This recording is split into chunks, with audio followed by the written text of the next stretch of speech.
Bonjour, je suis Honorine Lefebvre, je suis planeuse stratégique senior dans l'agence Team Créatif. Je voudrais vous présenter aujourd'hui les conclusions de l'étude menée conjointement par Opinionway et Team Créatif sur le mieux consommer en 2023 pour les Français. Lors de la précédente étude en 2018, nous avons fait le constat de Français soucieux de mieux consommer, plus sainement, plus équilibrés et aussi plus confiants dans le discours des marques, des produits et de ce qu'ils pouvaient lire sur les packagings. 5 ans plus tard, le contexte a changé. En 2023, la succession des crises sanitaires, sociales, économiques a un peu rebattu les cartes et repriorisé nos drivers d'achat et de consommation. Nous avons identifié 5 grandes mutations dans nos comportements de consommation. Avec la hausse des prix, on observe un coup de frein considérable à la place de l'écologie et de l'éthique.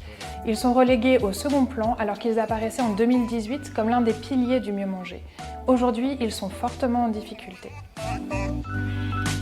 On voit par ailleurs apparaître un recentrage sur l'essentiel. Les consommateurs souhaitent s'orienter vers une alimentation plus simple, s'assurer de ce qu'ils mettent dans leur assiette et avoir des produits qui soient meilleurs pour la santé, avec moins de produits néfastes.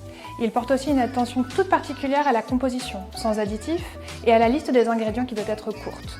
Pour eux, mieux consommer en 2023 veut dire consommer plus sain et meilleur pour la santé.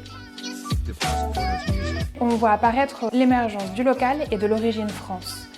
Ces 2 points ont pris une importance grandissante dans le cœur des Français et ils se traduisent par une attente très forte en termes de traçabilité et de rassurance sur les origines des ingrédients et la composition produit. On voit apparaître un état d'esprit de défiance générale. Les Français sont de plus en plus inquiets, la fatigue informationnelle est là, et cela n'épargne pas l'industrie alimentaire, la distribution et les marques. Les Français veulent que l'on revienne à l'essentiel, à la simplicité, à la valeur ajoutée. Enfin, un point très intéressant, le packaging est toujours le second média le plus consulté pour apprendre à mieux consommer, à mieux manger. C'était déjà le cas en 2018, il le reste juste après le bouche à oreille et la discussion avec les proches.